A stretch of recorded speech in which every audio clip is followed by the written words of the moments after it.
Hello friends, hi ನಮಸ್ಕಾರ. ಇವತ್ತು ಶನಿವಾರ 4/2025 ಜನವರಿ.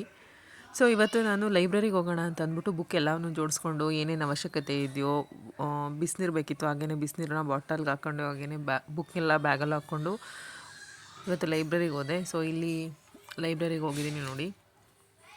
ಸೊ ಇವತ್ತು ಇಲ್ಲಿ ಜಾಯಿನ್ ಆದೆ. ನಮ್ಮ ಲೈಬ್ರರಿ ಇಲ್ಲಿಂದ 2 ಕಿಲೋಮೀಟರ್, ಅಂದರೆ ಮನೆಯಿಂದ 2 ಕಿಲೋಮೀಟ್ರಿಂದ ಜಾಸ್ತಿ ಆಗುತ್ತೆ. ಸೊ ಪದೇ ಪದೇ ಬರೋದಕ್ಕಾಗಲ್ಲ ಮನೆಗೆ, ಊಟಕ್ಕಾಗಲಿ ಅಥವಾ ಟಿಫನ್ಗಾಗಲಿ. ಸೊ ಟಿಫನ್ನ ಮುಗಿಸ್ಕೊಂಡು ಹೋಗಿದ್ದೆ. ಸೊ ಮಧ್ಯಾಹ್ನವರೆಗೂ ಓದ್ಕೊಂಡೆ. ಅದಾದಮೇಲೆ ಹಸುವಾಗ್ತಿತ್ತು. ಅಲ್ಲೇ ನಿಯರ್ ಬೈ ನೇಪಾಳಿ ಮೋಮೋಸ್ ಅಂತ ಒಂದು ಸೆಂಟರ್ ಇದೆ. ಸೊ ಅಲ್ಲೋಗಿ ಸ್ವಲ್ಪ ಹೊತ್ತು ಕೂತಿದ್ದು ಮೋಮೋಸ್ ತಿಂದ್ಬಿಟ್ಟು ಬಂದೆ. ನಾನು ಈ ವೀಕ್ ಪೂರ್ತಿ NCERTನ ಮುಗಿಸ್ಬೇಕು ಅಂತ ಓದ್ತಾ ಇದ್ದೆ. ಅಂದರೆ ಮುಗ್ಸೋಕ್ಕಾಗಲ್ಲ, ಅಟ್ಲೀಸ್ಟ್ ಇವತ್ತು ನಾನು 6th ಇಂದ ಸ್ಟಾರ್ಟ್ ಮಾಡಿದ್ದೀನಿ. ಸೊ 1 ಮಂತಲ್ಲಿ ಮುಗಿಸೋಣ ಅಂತ ಅಂದ್ಕೊಂಡಿದ್ರೆ ಇವತ್ತಿನ ನೋಡಿದ್ರೆ ಹೆಂಗಿದೆ ಅಂತಂದರೆ, ಒಂದು ದಿನಕ್ಕೆ ಒಂದು ಬುಕ್ಕೇ ಮುಗಿತಾ ಇಲ್ಲ. ಅಂದರೆ ಇನ್ನು 39-40 ಬುಕ್ಸ್ ಇದೆ. ಇನ್ನು ಹೆಂಗೆ ಮುಗಿಸೋದಕ್ಕಾಗುತ್ತೆ ಅಂತ ಯೋಚನೆ ಮಾಡಿಕೊಂಡು, ಸೊ ನನಗೆ ಎಷ್ಟಾಗುತ್ತೋ ಅಷ್ಟು ನಾನು ಓದೋದಕ್ಕೆ ಟ್ರೈ ಮಾಡ್ತಾಯಿದ್ದೀನಿ. ಸೊ ಸಂಜೆವರೆಗೂ ಕೂತ್ಕೊಂಡು ಓದ್ಕೊಂಡೆ. ಅಂದರೆ ಒಂದು 7:30ವರೆಗೂ ಅಲ್ಲೇ ಕೂತಿದ್ದೆ ಲೈಬ್ರರಿಯಲ್ಲಿ.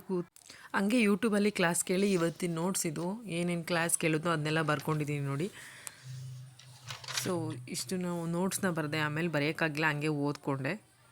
ಅದಾದಮೇಲೆ 7:30 ಹಂಗೆ ನಾನು ಮನೆಗೆ ಟ್ರಾವೆಲ್ ಮಾಡಿದೆ, ಅಂದರೆ ವಾಪಸ್ ಮನೆಗೆ ಬಂದುಬಿಟ್ಟೆ.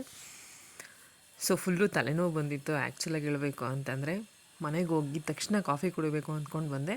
ಹಾಗೆಯೇ ಮನೆಗೆ ಬಂದಿದ್ದ ತಕ್ಷಣ ಕಾಫಿ ಮಾಡಿಕೊಂಡು ಆರಾಮಾಗಿ ಬೆಡ್ ಮೇಲೆ ಕೂತ್ಕೊಂಡು ಕಾಫಿ ಕುಡಿದು ಸುಧಾರಿಸ್ಕೊಂಡು, ಅಂದರೆ ಮುಖ ಎಲ್ಲ ತೊಳ್ಕೊಂಡು ಆರಾಮಾಗಿ ಫ್ರೆಶ್ ಅಪ್ ಆಗಿ ಕೂತ್ಕೊಂಡೆ. ಅದಾದಮೇಲೆ ಸಂಜೆ ಊಟಕ್ಕೆ ಚಿಕನ್ ಮಾಡಿದ್ವಿ.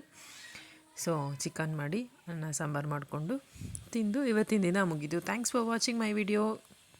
ಪ್ಲೀಸ್ ಸಬ್ಸ್ಕ್ರೈಬ್ ಮಾಡೋಣ ಮಾತ್ರ ಮರಿಬೇಡಿ. Thank you so much. ಮತ್ತು ನೆಕ್ಸ್ಟ್ ವಿಡಿಯೋದಲ್ಲಿ ಸಿಗೋಣ. Thank you. Bye bye.